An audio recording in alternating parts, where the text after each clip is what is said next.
En este capítulo vamos a escuchar recuerdos de docentes sobre sus ideales de una escuela de teatro y los desafíos para impartir sus lecciones en una incipiente infraestructura.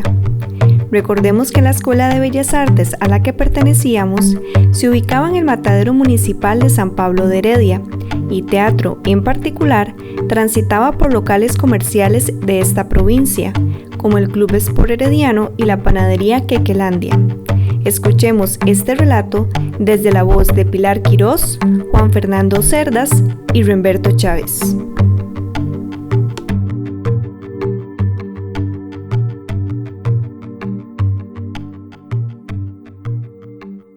Fue hecho pues contracorriente, a como fuera, había que crear la universidad contracorriente.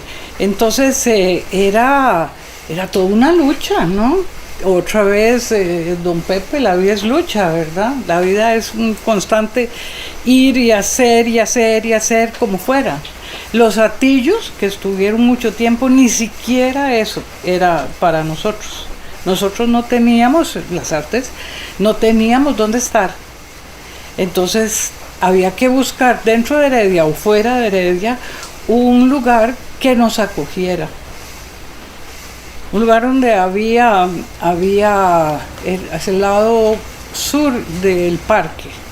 Ahí estaba uno de los clubes de fútbol. Y de un lado había un salón muy grande, entonces de un lado estaban ellos y del otro lado estábamos nosotros. Y otra vez don Pepe nos regaló cortinas de yute. Pusimos allá de la lucha, las fuimos a traer y pusimos cortinas de yute para dividir el local en dos. Pero claro que cuando llegaba la gente, ya y se reían y ponían la televisión duro y bailaban y demás, y uno del otro lado. Era una universidad pobre, naciendo apenas. La infraestructura que teníamos era los viejos edificios de la antigua normal superior que había aquí, ¿verdad? Entonces no cabía la escuela de teatro. Entonces estuvimos unos cuantos años funcionando en el segundo piso de un edificio chiquitito que abajo tenía una zona que se llamaba Quequelandia. Entonces esos son los años de Quequelandia. Estábamos a 100 metros al norte del mercado central de Heredia. Eso también teníamos ahí dos espacios, uno más grandecito en donde habíamos hecho una especie de tarimita para poder tener un simulacro de escenario, y otra aulita donde podíamos dar los cursos teóricos, y abajo las oficinas. Aparte del encogimiento que esto implicaba también una lejanía con las otras escuelas de arte y con la comunidad universitaria. Se resintió bastante la escuela con eso. Fueron varios años en donde éramos algo, pues allá en un segundo piso por el mercado de Heredia, en donde llegaban unos poquitos estudiantes nada más, ¿verdad? En que los actos de Quequelandia, entonces los pobres estudiantes haciendo ejercicios a las 2 de la tarde de concentración en el segundo piso cuando subían aquellos bajos de la pastelería, imagínense, y a las 7 de la tarde. Entonces sí, nos fue difícil, pero salimos. Como pudimos escuchar, estas condiciones generaron grandes dificultades para impartir lecciones de entrenamiento corporal y dirección. De hecho, Luis Carlos Vázquez y Remberto Chávez nos explican cuáles espacios se utilizaron particularmente para las clases de actuación y puesta en escena. En lo que ahora es el Centro para las Artes, que ahora que me dicen que tiene maravillosas butacas, iluminación y todo, eso era el teatrito de la Normal, un escenarito muy, muy complicado que era dificilísimo de conseguir, no sabe qué difícil era, porque como que se daban clases, como que era como el gran tesoro, era dificilísimo prestarlo, que se lo prestaran, entonces se ensayaba en cualquiera de los pequeños espacios que tuviéramos. Cuando eso no existía, bueno, en la época mía, yo como profesor de actuación, que llegó un momento en que daba 1, 2, 3, 4. Trabajamos en lo que hoy es el CPA, que es el aula, el aula ¿verdad? Que había grande, y ahí lo acondicionábamos y hacíamos ejercicios y algunas presentaciones. Pero no había, en la UNA no había, nos uníamos para hacer funciones así, aparte de que los muchachos no estaban todavía para salir al público. Cuando se hacía, antes de llegar yo, que se hacían puestas profesionales, algunas muy bien logradas, eran en teatro de información, en el Nacional, no me recuerdo si en Perico, era una compañía, ¿verdad? No existía, existía eso que antes se llamaba escuela, ¿verdad? Pero no era una producción constante.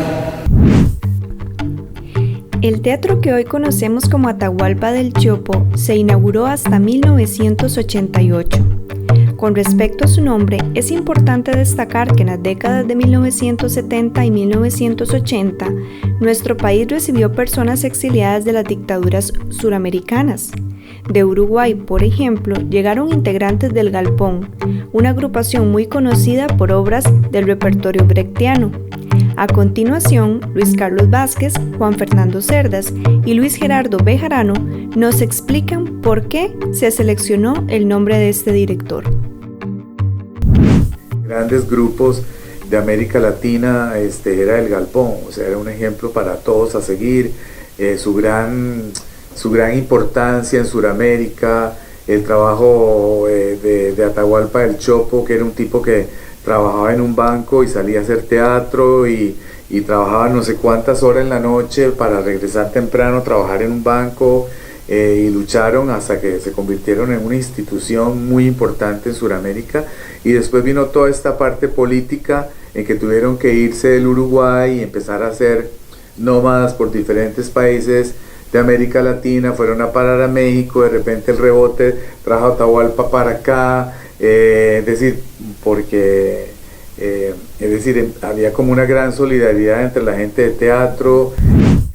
Atahualpa, cuando llegó aquí, era de los patriarcas del teatro latinoamericano, ¿verdad? Había grandes figuras del teatro latinoamericano, qué sé yo, no solo Atahualpa, Augusto Boal en Brasil, Enrique Buenaventura o Santiago García en Colombia.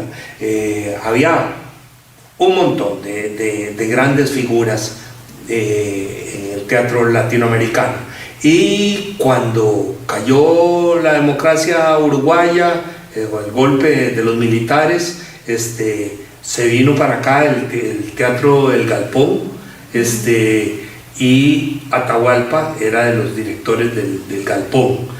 Él era una figura icónica, digamos, dentro del teatro latinoamericano.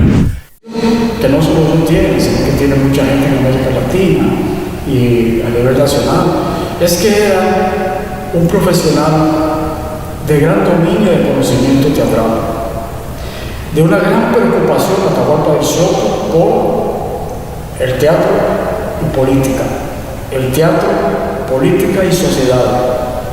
Era como el eje donde gravitaba la gran producción teatral uruguaya en aquel momento, que le provocó el exilio a profesorado uruguayo. Yo tuve la dicha de ser alumno de Atahualpa del Chopo y de ser alumno de Julio Salcedo, otro expatriado uruguayo de aquella época. Entonces creo que la respuesta de la comunidad teatral nacional para con esos grupos de América del Sur fue una gran apertura. En este programa conocimos el espacio físico al que se enfrentaron las personas docentes en la recién creada universidad.